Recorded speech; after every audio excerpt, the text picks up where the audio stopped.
Friends, দেখো 1 মাস 15 দিন পরে ওলকপিগুলো এত বড় হয়ে গেছে, মানে খাওয়ার মধ্যে হয়ে গেছে। একসঙ্গে সব বেড়ে উঠেছে, তো তাই একসঙ্গে তো আর খেতে পারবো না। তাই বেশিরভাগ ওলকপি বিক্রি করতে হবে। তাই আমি ওলকপি তুলতে চলে গেলাম। মোটমাট কিন্তু বাগানে কিন্তু 30-40 কেজি ওলকপি ছিল। মানে এইগুলো কিন্তু একবারে বিক্রি করে দেবো। তাই আমি ওলকপিগুলো তুলে ফেললাম।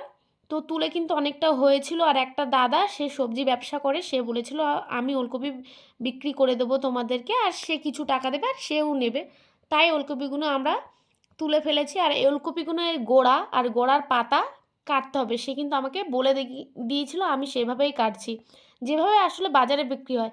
আর আমাদের বাগানের সব থেকে বড় ওলকপি এইটা। আর এই ওলকপিটা মেপে দেখেছিলাম 750 গ্রাম ওয়েট। মোটমাট 750 গ্রাম ওয়েট। দেখে কিন্তু সেরকম বোঝা যাচ্ছে না, আমি দু হাতে কিন্তু কভার করতে পারছি না। নেক্সট ভিডিওতে দেখাবো আমাদের বাড়ির ফুলকপি, বাঁধাকপি, বিনস, বেগুন, আরও বিভিন্ন রকম শীতকালীন সবজি নিয়ে। ততক্ষণ ভালো থাকবেন, সুস্থ থাকবেন, টাটা।